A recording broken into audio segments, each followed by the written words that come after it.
ઓમ શ્રી ગણેશાય નમઃ. જય શ્રી કૃષ્ણ મિત્રો. ઓમ ગંગ ગણપત્યે નમઃ. શ્રી સિદ્ધિ વિનાયક નમો નમઃ. અષ્ટવિનાયક નમો નમઃ. ગણપતિ બાપ્પા મોર્યા. વિઘ્નહર્તા ગણપતિ દાદાની જય. ઓમ નમઃ શિવાય. મિત્રો, આજે આપણે સાંભળીશું ગણપતિજીએ તેમના મુખેથી સંભળાવી પિચાસને કથા. ગણપતિજીએ એક પિચાસ ભૂતને સંભળાવી હતી કથા અને તેને પિચાસ યોનિમાંથી મુક્તિ મળી ગઈ હતી. ભગવાનની કથામાં એટલું બળ રહેલું હોય છે કે પૂરી શ્રદ્ધાથી જો સાંભળવામાં આવે, એને પાઠ કરવામાં આવે તો મોટા મોટા પાપોમાંથી મુક્તિ મળી જાય છે. તે મનુષ્યનો આ લોક અને પરલોક બંને સુધરી જાય છે. શ્રી ગણેશ ભગવાનની કથા વાર્તા જે કોઈ સાંભળે છે તેની સર્વ મનોકામના પૂરી થાય છે. ભગવાન ગણેશ અને તેના જીવનમાં સુખ, સમૃદ્ધિ અને શાંતિ હંમેશા માટે રાખે છે. ભગવાન ગણેશ હંમેશા એના પર કૃપા વરસાવે છે. તો ચાલો સાંભળીએ કોણ હતું એ પિચાસ અને ગણપતિજીએ કોની કથા સંભળાવી હતી જેનાથી પિચાસ યોનિમાંથી તે પિચાસને મુક્તિ મળી ગઈ હતી. તો બધા જ ભક્તોની આ મનોકામના પૂરી કરવાવાળી કથા પૂરા મનથી, હૃદયથી પૂરી આ વાર્તા સાંભળજો મિત્રો. એકવાર કૈલાસ પર્વત પર ભગવાન શંકર અને માતા પાર્વતી એકાંતમાં ભગવાન શંકર મા પાર્વતીને એક કથા સંભળાવી રહ્યા હતા અને તેમણે નંદી મહારાજને આદેશ આપ્યો હતો કે તેની કથા જે સંભળાવે છે તો તે સંભળાવતી વખતે કોઈ પણ આ કથાને સાંભળે નહીં. અને આ માટે ભગવાન શિવે, શંકર ભગવાને તેમના મુખ્ય દ્વારપાળ, જેનું નામ હતું પુષ્પદંત, તેને સુરક્ષા માટે ઊભા રાખી દીધા કે દ્વાર પર ઊભા રહીને ત્યાં પહેરેદારી કરે. કોઈ આ કથા સાંભળે નહીં અને કોઈ અંદર આવે નહીં. પણ પુષ્પદંત નામનો જે દ્વારપાળ હતો, પુષ્પદંત નામનો દ્વારપાળ માતા પાર્વતી અને શંકર ભગવાનની કથાને ચોરી છુપીથી સાંભળી લીધી હતી. અને આ વાતનો આભાસ ભગવાન ભોળાનાથને થઈ ગયો અને પછી ભોળાનાથ તેના દ્વારપાળ પુષ્પદંત પર બહુ ગુસ્સે થયા, બહુ ક્રોધે ભરાયા અને ક્રોધમાં આવીને ભોળાનાથે મુખ્ય દ્વારપાળ પુષ્પદંતને પિચાસ થવાનો શ્રાપ આપી દીધો. ભોળાનાથે કહ્યું કે હે પુષ્પદંત, તે ચોરી છુપેથી એક પિચાસની જેમ અમારી વાતો સાંભળી છે, અમારી કથા સાંભળી છે, જેને કારણે તું પિચાસ યોનિમાં જા. તે એક પાપ કર્યું છે. કોઈ પણ ના સાંભળી શકે એવી કથા, એ વાતો તે સાંભળી છે, તે પાપ કર્યું છે. માટે હું તને શ્રાપ આપું છું કે તું પિચાસ બનીને પિચાસની જેમ ભટકતો રહીશ. ક્યાંય પણ તું એકચિત એકાગ્ર નહીં રહે. ભગવાન શિવના આટલું જ કહેતા પુષ્પદંત પિચાસ બનીને પૃથ્વીલોક પર આવી જાય છે અને પૃથ્વી પર વિચરણ કરવા લાગે છે. પૃથ્વી પર પિચાસ બનીને મનુષ્યોને હેરાન કરવા લાગે છે, લોકોને ડરાવવા લાગે છે. પિચાસથી તો કોણ ન ડરે, બધા જ ડરે. પુષ્પદંતની પત્ની જયા એનું નામ હતું. જયાના અનુરોધ કરવાથી પુષ્પદંતને પિચાસ યોનિમાંથી મુક્તિ દેવા માટે ભગવાન ગણેશને પૃથ્વીલોક પર આવવું પડે છે. પૃથ્વીલોક પર ભગવાન ગણેશ આવે છે અને પુષ્પદંત પિચાસને ભગવાનના ભક્તોની કથા સંભળાવે છે. હવે જે કથા ગણપતિજીએ પુષ્પદંતને સંભળાવી હતી એ કથા હું તમને કહેવા જઈ રહી છું. ભગવાન ગણેશે ખુદ એના મુખેથી પિચાસ યોનિમાં આવેલા પુષ્પદંતને આ કથા સંભળાવી હતી, જે હવે હું તમને સંભળાવવા જઈ રહી છું. પૂરા મનથી, હૃદયથી, આત્માથી આ વાત સાંભળજો. પ્રાચીન સમયની આ વાત છે. દક્ષિણ ભારતની તુંગભદ્રા નદીના તટ પર એક નગરમાં આત્મદેવ નામનો બ્રાહ્મણ એક વ્યક્તિ રહેતો હતો. તે આત્મદેવ બધા જ વેદોમાં પારંગત હતો. આત્મદેવની પત્નીનું નામ હતું ધૂંધળી. ધૂંધળી બહુ જ સુંદર હતી, પણ સ્વભાવથી એકદમ ક્રૂર અને ઝઘડાળુ હતી.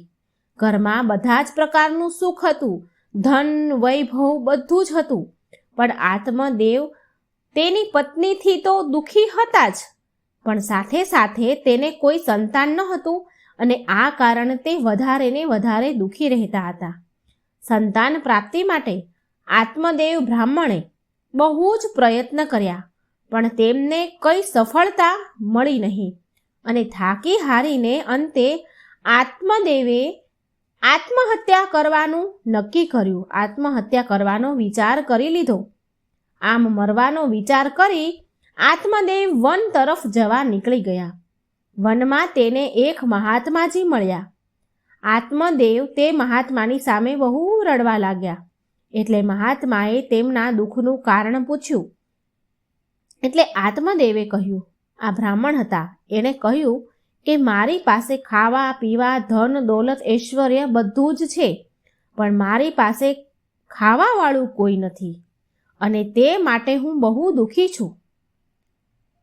મારી સાથે જમનારું કોઈ નથી, મારા ઘર સૂનું છે.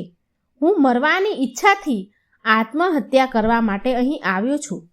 સંતાન માટે હું એટલો બધો દુઃખી છું કે મને બધું જ અધૂરું લાગે છે, બધું જ સૂનું સૂનું લાગે છે. હે ઋષિવર, આટલું કહીને પણ હું આટલું જ નહીં, પણ હું જે ગાયને પાળું છું મારા ઘરે, તે પણ વાંજણી છે, તે પણ વાંજણી થઈ જાય છે. જે ઝાડ ઉગાડું છું, જે ફૂલ છોડ ઉગાડું છું, તે પણ સુકાઈ જાય છે. જે ઝાડ ઉગાડું તેમાં પણ ફળ નથી આવતા. હું બહુ અભાગ્યો છું. આમ આટલું કહીને આત્મદેવ ધ્રુસકે ખૂબ રડવા લાગ્યા. મહાત્માજી બોલ્યા કે તારે કોઈ સંતાન નથી, આ તો તારા ઉપર ઈશ્વરની બહુ મોટી કૃપા છે. જેને કોઈ સંતાન નથી હોતું ને, તો તે વ્યક્તિ બધા જ ઋણોથી મુક્ત છે. એટલા માટે હે બ્રાહ્મણ, તું લાલસામાં ન આવ. લાલસાથી પુત્ર મોહ ત્યાગી દે, કારણ કે પુત્રની કામનાથી સંસારનો મોહ થશે અને તું પરમાત્માથી દૂર થઈ જઈશ. જે પ્રતિકૂળમાં પણ જે પરમાત્માની કૃપાનો અનુભવ કરે છે તે જ સાચો વૈષ્ણવ ભક્ત છે. તું પુત્રની લાલસા ન કર અને જે પરમાત્માને ભજે છે તે જ સાચો વૈષ્ણવ ભક્ત છે. ગમે તેવી પરિસ્થિતિમાં પરમાત્માનો અનુભવ કરે છે તે જ વૈષ્ણવ ભક્ત છે અને તેને જ સદગતિ મળે છે. આ સાંભળી આત્મદેવ બોલ્યા, હે મહાત્મા, તમારા ઉપદેશથી મારી મુક્તિ નહીં થાય. મુક્તિ માટે તો મને પુત્ર જ જોઈએ.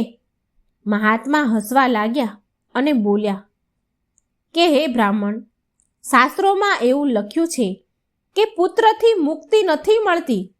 જે મનુષ્ય પરમાત્મા માટે જીવે છે અને તન મન ધનથી પૂરી રીતે પરમાત્માને સમર્પિત છે, એ જ મુક્તિ છે. આ સાંભળી આત્મદેવ બ્રાહ્મણ દુઃખી થઈને બોલ્યા કે મારા મર્યા પછી મારું પિંડદાન અને શ્રાદ્ધ કોણ કરશે? અને જો પિંડદાન નહીં થાય તો હું અનેક યોનિઓમાં ભટકતો રહીશ. એટલા માટે તમે ગમે તે ઉપાય કરો, કોઈ ઉપાય કહો કે જેનાથી મને સંતાન પ્રાપ્તિ થાય. મહાત્માજી બોલ્યા કે આ શરીર જ પિંડ છે. આ શરીર રૂપી પિંડને પરમાત્માને અર્પણ કરવું તે જ પિંડદાન છે. શ્રાદ્ધ કરવાથી પિતૃ પ્રસન્ન થાય છે, પણ મુક્તિ અશક્ય છે. મુક્તિ માટે તો એક જ સત્કર્મ છે, સ્વયં પોતાના દ્વારા જ આત્માનું સંસારના સમુદ્રમાંથી ઉદ્ધાર કરવો. મહાત્માના બહુ જ સમજાવ્યા પછી પણ આત્મદેવ માન્યા નહીં, સમજ્યા નહીં અને બોલ્યા કે મહાત્માજી, તમે મને પુત્ર આપી દો, નહીં તો હું તમારી સામે જ મારા પ્રાણ ત્યાગી દઈશ અને એનો દોષ તમને જ લાગશે. હવે આટલી બધી હઠ જોઈ, બહુ હઠ કરી આત્મદેવ બ્રાહ્મણે, અને આટલી બધી હઠ જોઈને આત્મદેવને આટલા બધા દુઃખી જોઈને મહાત્માએ તેને એક ફળ આપ્યું અને બોલ્યા કે ફળને તું તારી પત્નીને ખવડાવી દે છે. આ જે ફળ મેં આપ્યું છે એ દિવ્ય ફળ છે. આ ફળ તારી પત્નીને ખવડાવી દે છે તો તેને એક પુત્ર થશે. પણ તારી સ્ત્રીને, તારી પત્નીને 1 વર્ષ સુધી સાત્વિક જીવન જીવવું પડશે. જો તે આમ કરશે ને તો બાળક શુદ્ધ સ્વભાવનું થશે. આત્મદેવ રાજી થઈ ગયા અને રાજી ખુશીથી તે ફળ લઈને ઘરે આવ્યા અને તેની પત્ની ધૂંધળીને આ ફળ આપ્યું. પણ તેની પત્ની ધૂંધળી તો સ્વભાવે બહુ ક્રૂર, જબરી, એટલે તેણે આ ફળ ખાધું નહીં. લઈ તો લીધું પણ ખાધું નહીં. અને એમ વિચાર કરીને ફળ ન ખાધું કે અરે, ગર્ભ અવસ્થામાં તો બહુ કષ્ટ ઉપાડવા પડે, બહુ તકલીફ, બહુ પીડા વેઠવી પડે, અને તે બાળક આવશે અને તેનું લાલન પાલન કેવી રીતે કરીશ? આ તો બહુ અઘરું કામ છે. અને આ જો સુખદેવજી જેવું બાળક આવે અને હું 12 વર્ષ સુધી ગર્ભવતી રહીશ તો હું તો મરી જ જઈશ. આટલું બધું કેવી રીતે થઈ શકે મારાથી? ના ના ના, હું આ ફળ નહીં ખાઉં. ધૂંધળીએ આ ફળ ખાધું નહીં અને આ બધી વાત તેની નાની બહેનને કહી. ધૂંધળીની એક બહેન હતી, તેને કહી. એટલે તેની બહેને એક યુક્તિ કહી. તેની બહેન બોલી કે બહેન ધૂંધળી, હું ગર્ભવતી છું. હું થોડા મહિનાઓમાં બાળકને જન્મ આપીશ. તું એક કામ કર બહેન, હું તને મારું બાળક આપી દઈશ. તું આજથી જ ગર્ભવતી થવાનું નાટક ચાલુ કરી દે અને આ ફળને તારા ઘરની ગાય છે ને, જે વાંઝણી છે, તેને ખવડાવી દે. અને આપણે પણ જોઈએ કે મહાત્માજીએ જે આ ફળ આપ્યું છે તો આ ફળમાં શક્તિ કેટલી છે એ પણ ખબર પડી જશે. આમ ધૂંધળીએ અને તેની બહેને ષડયંત્ર રચ્યું અને ધૂંધળીએ ફળ તેના ઘરે જે ગાય હતી, જેને વાછડા થતા નહોતા, જે ગાયને તે પાળતી હતી, તેને આ ફળ મહાત્માનું જે આપ્યું હતું એ ખવડાવી દીધું. પછી ગર્ભવતી થવાનું ધૂંધળીએ નાટક ચાલુ કરી દીધું અને એ નાટક કરી તેના પિયર ચાલી ગઈ. અને આમ થોડો સમય વીત્યો એટલે ધૂંધળીની બહેનને એક પુત્ર થાય છે અને એ પુત્ર એની બહેને ધૂંધળીને આપી દીધો અને એ પુત્ર લઈને ધૂંધળી પાછી તેના સાસરે આવી જાય છે અને તેના પતિને કહ્યું કે મારે એક પુત્ર થયો છે. આત્મદેવની તો ખુશીનો કોઈ પાર ન રહ્યો. બહુ ખુશ થયા અને બહુ મોટો ભારે ઉત્સવ મનાવ્યો. નામકરણ સંસ્કાર કરાવ્યો. હવે પોતાનું નામ આત્મદેવ હતું એટલે તેના પુત્રનું નામ બ્રહ્મદેવ રાખવાનું વિચાર્યું. પણ ધૂંધળી તેની સાથે ઝઘડી કે મેં પુત્ર જન્મ આપ્યો છે તો નામ પણ મારે જ રાખવાનું ને, હું તમને નામ શું કામ રાખવા દઉં? આત્મદેવ બોલ્યા, હા ભાઈ, તું રાખી લે. ઠીક છે, તારે જે નામ રાખવું હોય એ રાખી લે. સ્વભાવે ઝઘડાળું હતી, એને કોણ પહોંચે? એટલે આત્મદેવે કહ્યું, તને જે કરવું હોય એ કર. ધૂંધળી બોલી કે મારું નામ ધૂંધળી છે ને તો મારા પુત્રનું નામ ધૂંધકારી પડશે. આમ તેના છોકરાનું નામ ધૂંધળીએ ધૂંધકારી રાખ્યું. અને ધૂંધળી જે ફળ ગાયને ખવડાવ્યું હતું ધૂંધળીએ, તે ફળના કારણે તે ગાયને 2 મહિના પછી એક મનુષ્યના બાળકને જન્મ આપ્યો. ગાયે મનુષ્યના બાળકને જન્મ આપ્યો. તેના કાન બહુ મોટા મોટા હતા, પણ આત્મદેવે તે ગાયના બાળકનું નામ એ મનુષ્ય જાતિનું થતું માટે એનું નામ આત્મદેવે ગૌકર્ણ રાખ્યું. હવે બંને મોટા થવા લાગ્યા, બંને બાળક મોટા થાય છે. ધૂંધકારી દુષ્ટ પ્રવૃત્તિનો હતો અને ગૌકર્ણ જે ગાયનું સંતાન હતું તે બહુ જ સાત્વિક, સાદો, પ્રવૃત્તિનો સરળ સ્વભાવનો હતો. ધુંધકારી બહુ દુષ્કર્મ કરતો હતો. દારૂ પીવે, શરાબ પીવે, જુગાર રમે, ઘરની બધી જ સંપત્તિને ધીરે ધીરે બહાર તેના અય્યાશી માટે વેચી દે. ધીરે ધીરે ધુંધકારીએ બધી જ સંપત્તિ વેચી નાખી. જે આત્મદેવે ભેગી કરી હતી, જે કમાયા હતા, એ બધી જ સંપત્તિ ધુંધકારીએ વેચી નાખી. આ માટે તો જૂની કહેવત છે કે જો દીકરા સારા હોય તો સારું, જો દીકરા પુત્ર દુષ્ટ સ્વભાવના હોય, દુષ્ટ હોય, તો લોહી પરસેવાની જે કમાણી ભેગી કરી હોય ને એ બધી જ બરબાદ કરી નાખશે. અને જો પુત્ર સુપોત હોય, સારા હોય, તો મહેનત કરીને ધનમાં, સંપત્તિમાં વધારો કરે છે અને સમાજમાં નામ રોશન કરે છે. એક દિવસ બન્યું એવું, એક દિવસ ધુંધકારીએ તેના પિતા આત્મદેવને ખૂબ માર માર્યો. હવે દીકરાના આવા ત્રાસથી, એના આવા દુષ્ટ વર્તન, દુષ્ટ સ્વભાવથી, દુષ્ટ કર્મથી આ કારણે આત્મદેવ બહુ દુઃખી થવા લાગ્યા. તેમને બહુ દુઃખ થયું. હવે દીકરો પિતાને મારે તો કેમ દુઃખ ન થાય? એમને આત્મદેવને બહુ દુઃખ થયું અને વિચાર કરતા કે આનાથી તો સારું હતું કે મારે કોઈ સંતાન જ ન હોત, હું નિસંતાન જ સારો હતો.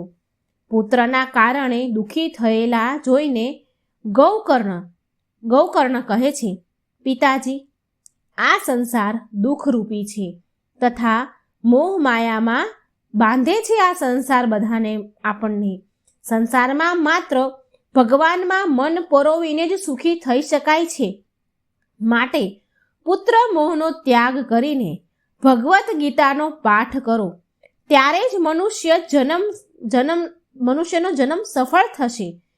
હે પિતાજી, તમે હવે ધુંધકારીના દુષ્કર્મ પણ ધ્યાન ન આપો અને વનમાં જઈને પ્રભુની આરાધના કરો. ગૌકર્ણની વાત સાંભળીને, સમજીને, પુત્રનો મોહ ત્યાગીને આત્મદેવ ગંગા કિનારે આવ્યા.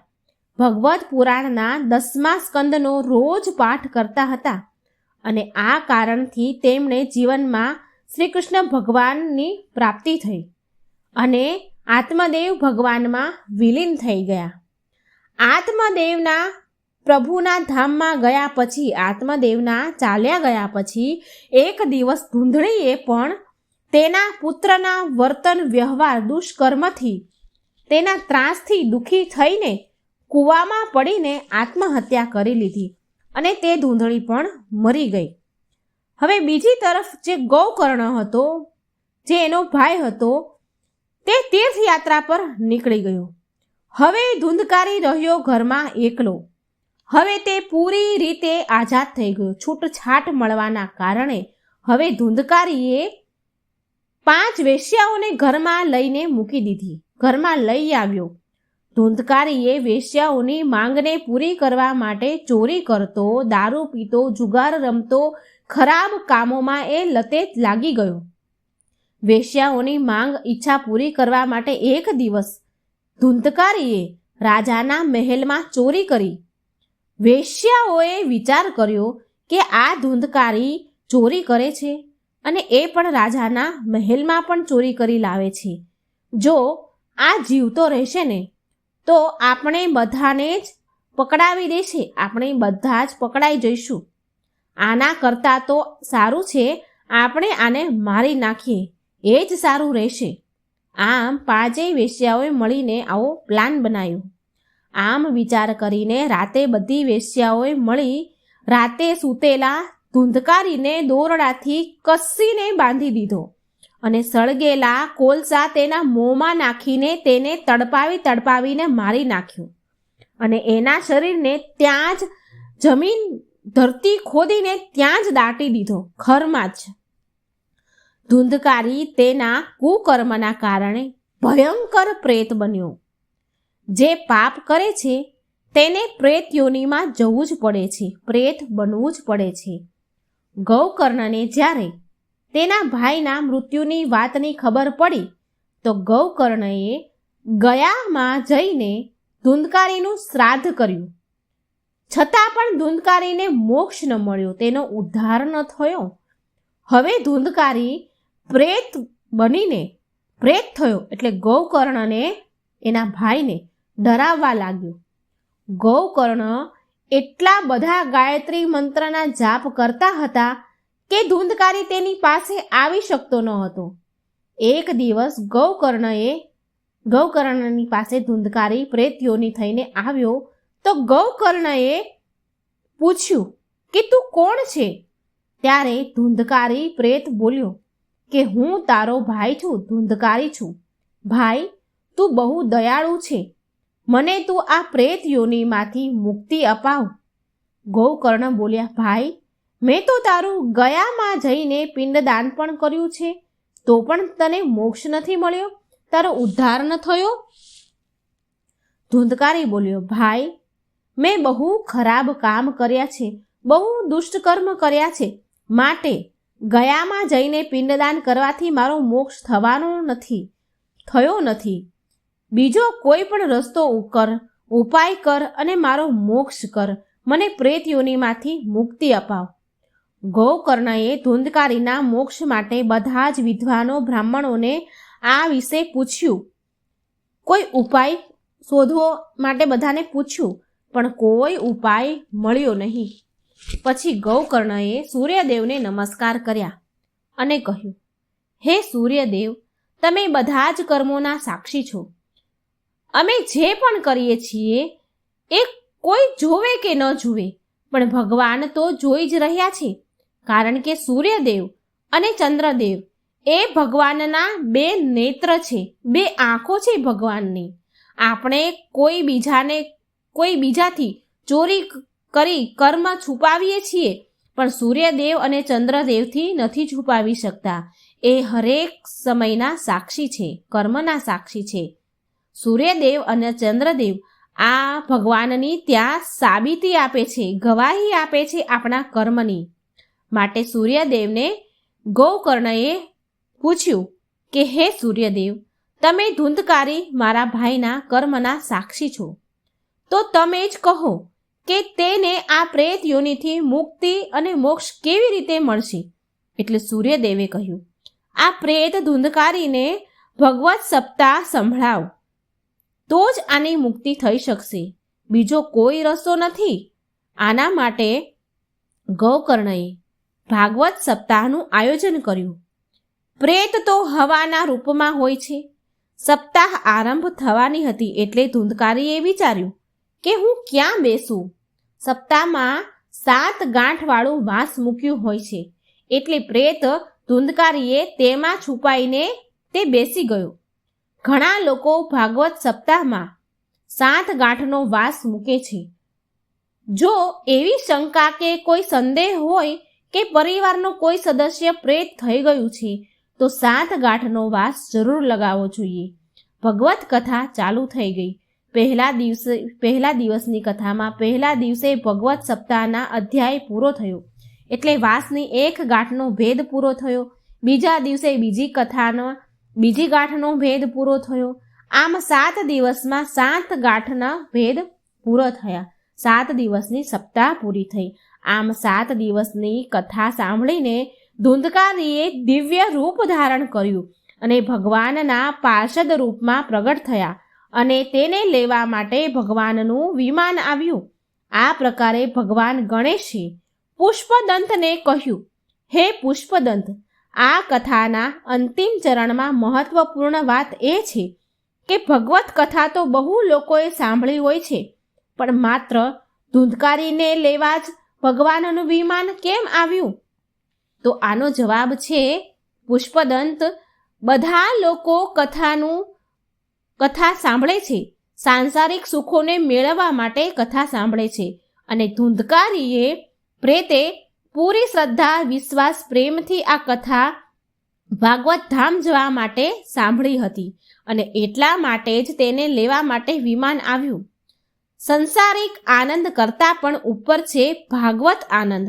સંતોની વાતનો વિશ્વાસ કરીને આપણે પણ પ્રેમથી કથા સાંભળવી જોઈએ, જેનાથી આપણને પણ ભગવાનથી પ્રેમ થઈ જાય અને નિત્ય આનંદની પ્રાપ્તિ થાય. પ્રિય મિત્રો, ભગવાન ગણેશના મુખેથી ભગવાનના ભક્તની કથા સાંભળી પુષ્પદંત ફરી પિચાસ રૂપ યોનિમાંથી મુક્તિ તેમને મળી ગઈ, મુક્તિ મેળવી લે છે અને પહેલાંની જેમ જ પુષ્પદંત બની જાય છે અને હર્ષ ઉલ્લાસ સાથે ગણપતિજીને નમસ્કાર કરે છે અને ફરી ભગવાન ભોળાનાથની સેવામાં ચાલ્યા જાય છે. ભગવાન ભોળાનાથે પુષ્પદંતનું આદર સત્કાર કર્યો અને તેને ગળે લગાવ્યા અને જગતમાં તેનું નામ અમર થવાનો આશીર્વાદ આપ્યો. પ્રેમથી બોલો ગૌરી પુત્ર ગણેશની જય. જય ભોળાનાથ. મા લક્ષ્મી અને ગણપતિજીની કથા કહેવા જઈ રહી છું. મિત્રો, જય ગણપતિ દાદા, જય મા લક્ષ્મી. મિત્રો, એક સમયની વાત છે. એક નગરમાં એક બ્રાહ્મણ અને બ્રાહ્મણી રહેતા હતા. બંને એક ઘરના મંદિરમાં મા લક્ષ્મી અને ગણપતિજીની સ્થાપના કરી હતી. બ્રાહ્મણ નિત્ય નિયમથી તેમની સેવા પૂજા કરતા હતા અને બ્રાહ્મણી ભોજન બનાવતા અને ભગવાનને ભોગ અર્પણ કરતા હતા, થાળ ધરાવતા હતા. બ્રાહ્મણના ઘરે બસ એક જ વાતની કમી હતી કે બંને પતિ પત્ની નાની નાની વાતોમાં ઝઘડ્યા કરે, નાની નાની વાતોમાં બહુ નોકઝોક કરે. બ્રાહ્મણી જો ભોજન બનાવે ને તો બ્રાહ્મણને કહે, લો ભગવાનને થાળ ધરાવી દો. તો બ્રાહ્મણ પાછા ફરી બોલે કે તું જ થાળ ધરાવી દે ને, મેં તો પૂજા કરી લીધી ને, મેં પૂજા કરી છે તો તું થાળ ધરાવ. આમને આમ બંને અનબન કરે. જ્યારે ભગવાનને સોડાવવાનો સમય થાય કે આરતીનો સમય થાય તો બ્રાહ્મણ કહે, તું આરતી કરી લે, અને બ્રાહ્મણી બોલે કે તમે આરતી કરી લો ને. ભગવાનને સોડાવવાનો સમય રોજ થાય એટલે નાની નાની વાતમાં આ બંને જણા પતિ પત્ની ઘણી ઉંમર થઈ હતી અને બંને ઝઘડ્યા કરે. તમે કરો, પેલો કે તું કર, એમ કરી બંને નાની નાની વાતમાં નોકઝોક કરીને ઝઘડતા રહે. પણ તોય આમ ને આમ બંનેનું જીવન ગુજરી રહ્યું હતું. એક દિવસ કાર્તિક મહિનો હતો. દિવાળીનો શુભ પવિત્ર દિવસ હતો. બ્રાહ્મણીએ ભોજન બનાવ્યું અને બ્રાહ્મણને કહે છે કે લો ભગવાનને થાળ ધરાવી દો ને. આ વખત ફરીથી બંનેમાં નોકઝોક થવા લાગી. ફરીથી બંને એકબીજા સામે તત કરવા લાગ્યા. પેલો કે તું ધરાવી દે, પેલી કે તમે ધરાવી દો. આમ કરી બંને થાળ ધરાવવાના બાબતે દિવાળીના દિવસે લડી રહ્યા હતા. એટલે ગણપતિજી અને મા લક્ષ્મી કહે છે, એકબીજા સાથે વાતો કરે છે કે આ બંને બ્રાહ્મણ અને બ્રાહ્મણી તો બહુ જ નાની નાની વાતોમાં લડ્યા કરે છે. આપણે કોઈ બીજા ઘરે જઈએ, અહીંયાથી ચાલ્યા જઈએ, બીજા ઘરે જઈને આસન ગ્રહણ કરીએ. આમ ગણપતિજી લક્ષ્મીજીને કહી રહ્યા હતા. એટલે આમ લક્ષ્મીજી અને ગણપતિજી બ્રાહ્મણના ઘર છોડી અને ચાલ્યા જાય છે. પછી થોડે દૂર એક ઘરે પહોંચ્યા તો ત્યાં જોયું કે દેરાણી જેઠાણી એકબીજા સાથે લડી રહી હતી, ઝઘડી રહી હતી. ઘરનું આંગણું ગંદુ વાસી પડ્યું હતું. એઠા વાસણ પડ્યા હતા. આમ તેમ વાસણો હેઠા જૂઠા વેર વિખેર પડ્યા હતા.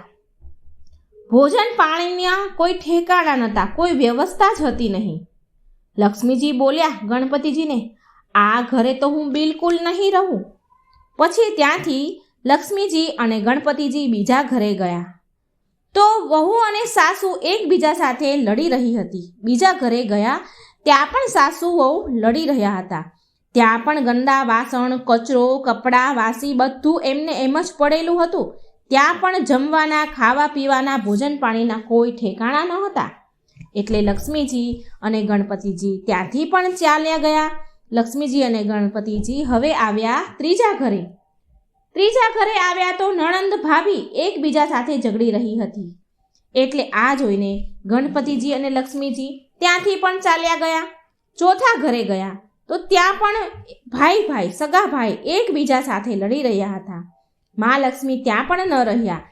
ત્યાં પણ ઝઘડો ચાલી રહ્યો તે ત્યાંથી મા લક્ષ્મી અને ગણપતિજી નિરાશ થઈ ગયા અને ત્યાંથી પણ ચાલ્યા ગયા. હવે આમ ને આમ જ્યાં પણ મા લક્ષ્મી અને ગણપતિજી બીજા અલગ અલગ ઘરે જાય તો ત્યાં કંઈ ને કંઈ ખરાબ જોવે, કંઈ ને કંઈ એમને ખરાબ જોવા મળતું હતું. તે ક્યાંય ન રોકાયા. પછી લક્ષ્મીજી બોલ્યા, ગણપતિજીને કહે છે કે આપણને ફરતા ફરતા ઘણો સમય નીકળી ગયો, સાંજ પડી પણ ક્યાંય ભોજન પાણી ન મળ્યા. ચાલો બ્રાહ્મણના ઘરે પાછા જતા રહીએ. એ આપણને નોકઝોક કરીને પણ થાળ તો ધરાવે છે, સમયે સમયે પૂજા પાઠ તો કરે છે, સમયે સમયે આપણને ભોગ અર્પણ તો કરે છે. આમ વિચાર કરીને પાછા મા લક્ષ્મી અને ગણપતિજી બ્રાહ્મણીના ઘરે ગયા. દ્વાર પર આવીને ઊભા રહ્યા તો તેમના ઘરમાંથી પકવાનોની સુગંધ આવી રહી હતી, પણ તેમના દરવાજા બંધ હતા. એટલે મા લક્ષ્મીએ દરવાજો ખખડાવ્યો અને મા લક્ષ્મીએ સાદ પાડ્યો અને બોલ્યા કે હું લક્ષ્મીજી છું અને ગણપતિજી પણ છે, દ્વાર ખોલો, અમે તમારા ઘરે આવ્યા છીએ. એટલે અંદરથી પેલી બ્રાહ્મણી બોલી, હું દરવાજો નહીં ખોલું, તમે મારા ઘરેથી પહેલાં કેમ ચાલ્યા ગયા અને હવે પાછા કેમ આવ્યા છો? એટલે મા લક્ષ્મીએ ગણપતિજી બંને બોલ્યા કે બ્રાહ્મણી, હવે અમે નહીં પાછા જઈએ, તમારા ઘરે જ રહીશું. બ્રાહ્મણી બહુ ચતુર અને હોશિયાર હતી, બોલી કે હું તમારી વાત ન માનું, તમે ફરીથી મારા ઘરે ચાલ્યા જાઓ તો પહેલાં મને વચન આપો, તો જ હું તમને અંદર આવવા દઈશ, તો જ હું દ્વાર ખોલીશ. લક્ષ્મીજી બોલ્યા કે માંગ, તારે શું જોઈએ છે, તું માંગી લે. એટલે બ્રાહ્મણી બોલી, અન્ન દો, ધન દો, દૂધ દહીં ભંડાર દો, પુત્રનું પાલન આપો, સોનાનો અખાડો આપો, કુળ વધુ આપો, હાથી ઘોડા આપો, લાવ લશ્કર આપો, 12 વર્ષની મારી કાયા થઈ જાય, 12 વર્ષની મારા પતિ બ્રાહ્મણની કાયા થઈ જાય, આવું વચન આપો તો હું દ્વાર ખોલું. લક્ષ્મીજી બોલ્યા કે જા બ્રાહ્મણી, મેં તને વરદાન આપ્યું, તને આ બધું જ મળશે, જે તે માંગ્યું એ બધું તને પ્રાપ્ત થશે. પછી બ્રાહ્મણીએ દરવાજા ખોલ્યા. ગણપતિજી અને લક્ષ્મીજી અંદર પ્રવેશ કરે છે અને બ્રાહ્મણીને મા લક્ષ્મી કહે છે, તે તો અમને છેતરી લીધા, પણ જા, તને બધું જ મળશે, પણ તારે એક વાતનું હંમેશા ધ્યાન રાખવું પડશે. યાદ રાખજો મિત્રો, સાંભળજો. અહીં મા લક્ષ્મી એ બ્રાહ્મણીને કહે છે કે એક વાતનું તારે હંમેશા ધ્યાન રાખવું પડશે કે આજના દિવસે એટલે કે દિવાળીની રાત્રે તારા આંગણામાં ચોક પૂરીને ચૌમુખી દીવો, એટલે 4 દિવસનો જે આપણે દીવો કરીએ છીએ, ચૌમુખી દીવો આખી રાત તારા આંગણામાં પ્રગટાવજે. હું તારી 7 પેઢી સુધી બિરાજમાન તારા ઘરમાં રહીશ. આટલું કહીને ગણપતિજી અને લક્ષ્મીજી બ્રાહ્મણના ઘરમાં પાછા મંદિરમાં બિરાજમાન થઈ ગયા અને તેમની કૃપાથી બ્રાહ્મણના ઘરે સુખ સંપત્તિ સમૃદ્ધિ આવી ગઈ. હે ગણપતિજી મહારાજ, હે માતા લક્ષ્મી, હે મહાલક્ષ્મી, જેવી કૃપા તમે એ બ્રાહ્મણ અને બ્રાહ્મણી પર કરી, એવી જ કૃપા આ કથા કહેનાર, સાંભળનાર અને હોકારો ભરનાર બધા જ પર તમે રાખજો. જય ગણપતિ દાદા, જય મા લક્ષ્મી. વિઘ્ન હર્તા દેવ, વિઘ્ન વિનાશક દેવ શ્રી ગણેશ, ગૌરી પુત્ર ગણેશની આપણે વાર્તા સાંભળીશું. પૂરા મનથી, ધ્યાનથી, શ્રદ્ધાપૂર્વક આ વાર્તા સાંભળજો. ભગવાન આપણા બધા જ દુઃખ દૂર કરી અને સુખ આપશે. પુણ્ય પ્રદાન કરનારી, વિઘ્ન હરનારી, શ્રી મંગલકારી આપણે આ વાર્તા સાંભળીશું. ઓમ ગં ગં ગણપતિ નમઃ. વક્રતુંડ મહાકાય સૂર્યકોટિ સમપ્રભમ નિર્વિઘ્ન કુરુ મે દેવમ સર્વકાર્યેષુ સર્વદા. ભગવાન ગણેશ વિડીયો જોનાર, વાર્તા સાંભળનાર બધા જ ભક્ત મિત્રોની બધી જ તકલીફો, દુઃખ દૂર કરે, સુખ આપે, સારું સ્વાસ્થ્ય આરોગ્ય આપે, એવી મારી શ્રી ગણેશ પ્રભુને પ્રાર્થના છે. તો ચાલો આપણે સાંભળીએ. ભાદરવા મહિનાની સુદ ચોથ. આ દિવસ ગણેશ ચતુર્થી, ગણેશ ચોથ અથવા ગણપતિ ચોથના નામથી ઓળખાય છે. આ દિવસે વ્રત કરનારે ગણપતિ ચોથના નામથી મૂર્તિ બનાવી, ફૂલ, ચોખા, ધૂપ, દીપ અને નૈવેદ્ય ધરાવી ગણપતિજીનું પૂજન કરવાનું. નૈવેદ્યમાં ભગવાનને લાડુ અતિ પ્રિય છે, તેથી લાડુ બનાવી ધરાવવાના, પછીથી પૂજન કરવાનું. વ્રત કરનારે આ દિવસે એક વખત જમીને એક ટાણું કરવાનું. આખો દિવસ ભજન કીર્તનમાં પસાર કરવાનું. ત્યાર પછી બીજે દિવસે એટલે કે પાંચમે ગણપતિજીની મૂર્તિને જળમાં પધરાવી મોડું ભોજન લેવું. બ્રાહ્મણોને દાન દક્ષિણા શક્તિ ભક્તિ અનુસાર શક્તિ મુજબ અન્નદાન વસ્ત્રદાન કરવું. ગણપતિ મહારાજ શંકર ભગવાનના અને માતા પાર્વતીજીના પુત્ર કાર્તિક સ્વામીના ભાઈ છે. ઉંદર એમનું વાહન છે. રિદ્ધિ સિદ્ધિ તેમને વરેલી છે. કોઈ પણ સારો પ્રસંગ હોય, ધાર્મિક પ્રસંગ હોય તો ગણપતિજી મહારાજની પહેલી પૂજા કરવી પડે છે.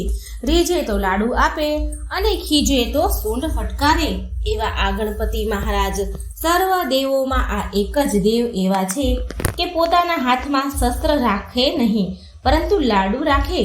એક દિવસ ગણપતિજી દેવલોકમાં કૈલાસ જતા હતા. એવામાં જ્યાં ચંદ્રની પાસેથી નીકળ્યા કે ચંદ્ર ગણેશજીનું આવું સ્વરૂપ જોઈને ખી ખી ખી કરી હસવા લાગ્યો અને બોલ્યો, વાહ ભાઈ વાહ, મોટું પેટ અને લાંબી સૂંઢ. આમ ચંદ્ર એ મસ્કરીથી કરી અને ચંદ્ર મસ્કરીમાં બોલ્યો અને ફરીથી હસવા લાગ્યો. પરંતુ ગણપતિ મહારાજ કાંઈ બોલે નહીં અને આગળ વધવા લાગ્યા. ત્યાં તો પેલા ચંદ્ર ફરીથી મસ્કરી કરવા લાગ્યો અને હસવા લાગ્યો ને બોલ્યો, એ દુંદાળા દેવ, આમ ઉંદરની સવારીએ ટુચુક ઠચુક ઠચુક ક્યાં જાઓ છો? તમે ક્યારે કૈલાસ પર પહોંચશો? લ્યો લ્યો, કોઈ ઝડપી વાહન આપો. ગણપતિ આ વખતે પણ શાંત રહ્યા. ટીખળે ચડેલો ચંદ્ર પોતાનો વિવેક ચૂકી ગયો. વાણી કડવી વખ જેવી થઈ અને બુદ્ધિહીન થઈને બોલ્યો, બહાર તો આવા દેખાવ છો એ તો જાણું છું, પરંતુ બોલતા પણ નથી, તો શું મૂંગા પણ છો? આટલું સાંભળતા જ ગણેશજીની આંખો લાલ ચોળ થઈ ગઈ. એમને થયું કે હવે તો હદ થાય છે. આ ચંદ્ર પોતાના રૂપના અભિમાનમાં છલકાયેલો છે, છકેલો છે. હવે તેને શિક્ષા કરવી જ પડશે. આમ વિચારી ગણપતિજી મહાક્રોધે ભરાઈને બોલ્યા, હે ચંદ્ર, તું તારા રૂપના અભિમાનમાં છકેલો છે, પણ યાદ રાખ, મારો તને શ્રાપ છે કે જે આજે ભાદરવા સુદ ચોથના દિવસે ત્રણેય લોકમાં વસનારા સર્વ કોઈ તારી સામે નહીં જુએ, અને કદાચ કોઈ જોશે તો એ મહા મુશ્કેલીમાં આવી પડશે. શ્રાપ સાંભળતા જ ચંદ્રનો ગર્વ ઓગળી ગયો. તેને થયું, અરરરર, આ તો મારાથી અવિવેક થઈ ગયો. અભિમાનમાં ને અભિમાનમાં વાણીનો સંયમ પણ રહ્યો નહીં. તે કાંપવા લાગ્યો, ધ્રુજવા લાગ્યો અને જ્યાં ગણપતિજીની સામે કાંઈ કહેવા જાય છે તો જુએ છે તો ગણપતિજી તો ક્યારનાય આગળ નીકળી ગયા હતા. ચંદ્રને પછતાવો થયો, પણ હવે શું થાય? ચંદ્રને એવી ભોઠપ લાગી કે તે છુપાઈ ગયો અને અંધકાર છવાઈ ગયો. અને અચાનક અંધકાર છવાવાથી ભારે અંધાધૂંધી ફેલાઈ. દેવો પણ ગભરાઈ ગયા. તેઓ ભેગા થઈને ભગવાન પાસે ગયા કે હે મહારાજ, ચંદ્રના શ્રાપનું નિવારણ બતાવો. ભગવાન કહે, દેવતાઓ સાંભળો, આ તો શ્રી ગણેશજીનો શ્રાપ છે, માટે તેમના સિવાય શ્રાપનું નિવારણ કોઈ બનાવી શકે નહીં. માટે આપ સર્વ ગણપતિજી પાસે જાઓ. વળી ગણપતિજી તમારા ઉપર ખુશ થાય તેવો રસ્તો પણ હું બતાવું છું, તે સાંભળો. તમે બધા ચંદ્ર પાસે જઈને કહેજો કે ભાદરવો માસ બેસે એટલે સુદ એકમથી સુદ ચોથ સુધી ગણેશ ચોથનું વ્રત કરે. અને તે વ્રતની વિધિ આ પ્રમાણે છે. સૌ પ્રથમ ગણપતિજીની સોનાની મૂર્તિ બનાવવાની. જો સોનાની ન બનાવો તો સ્થિતિ પ્રમાણે કોઈ પણ ધાતુની બનાવવાની. અને એ પણ શક્ય ન હોય તો ગણપતિજીની છબી લેવી. પછી એકમથી ચોથમાં જે દિવસ શુભ હોય તે દિવસે સારા ચોઘડિયા ગણેશજીની સ્થાપના કરવાની. પછી તેમનું પૂજન કરવાનું, લાડુના નિવેદ ધરાવવાના. પછી વાજતે ગાજતે એ દિવસે સાંજે ગણપતિજીની મૂર્તિને જળમાં પધરાવવાની. એ દિવસે બ્રાહ્મણોને જમાડવા, દાન કરવું. આમ કરવાથી ગણપતિજી મહારાજની કૃપા ચંદ્ર ઉપર થશે. ગણપતિજી મહારાજ તેના ઉપર પ્રસન્ન થશે અને શાપનું નિવારણ થશે. દેવતાઓના કહેવાથી ચંદ્રએ ગણેશજીના ચોથનું વ્રત કર્યું. વિધિ પ્રમાણે વ્રત કર્યું અને ગણપતિજીએ તેના ઉપર પ્રસન્ન થયા. ચંદ્રએ ગણપતિજીની ક્ષમા માંગી ત્યારે ગણેશજીએ એની ઉપર કૃપા કરી કહ્યું, હે ચંદ્ર, તું મારા શ્રાપમાંથી તો સંપૂર્ણ રીતે મુક્ત નહીં જ થાય, પણ તે મારું વ્રત કર્યું છે, તેથી હું તારા ઉપર પ્રસન્ન થયો છું અને તેથી હું તને આપેલા શ્રાપને હળવો બનાવું છું. આજથી જે મનુષ્ય ભાદરવા સુદ બીજના ચંદ્રનું દર્શન કરીને પછી સુદ ચોથના ચંદ્ર દર્શન કરશે તો તેને કોઈ પણ જાતની મુશ્કેલી નહીં આવે, પણ ફક્ત સુદ ચોથના દિવસે જે દર્શન કરશે તો તેને મુશ્કેલીઓ આવ્યા વગર નહીં રહે. અને આજ પછી ભાદરવા સુદ ચોથના દિવસે વિધિપૂર્વક જે કોઈ મારું વ્રત કરશે તેના ઉપર હું પ્રસન્ન રહીશ અને તેના સંકટનું હું નિવારણ કરીશ. હે ગણપતિ મહારાજ, આપનું વ્રત કરનારને, વ્રત કથા સાંભળનારને આપ જેવા ફળ્યા તેવા સૌને ફળજો. બોલો ગણપતિ મહારાજની જય. ગજાનન ગણપતિ મહારાજની જય. મિત્રો, વાર્તા સારી લાગે તો લાઈક શેર કરજો, ચેનલ સબસ્ક્રાઈબ કરજો અને કોમેન્ટ બોક્સમાં જય શ્રી ગણેશનું નામ જરૂર લખજો. જય શ્રી કૃષ્ણ. રાધે રાધે. Thank you.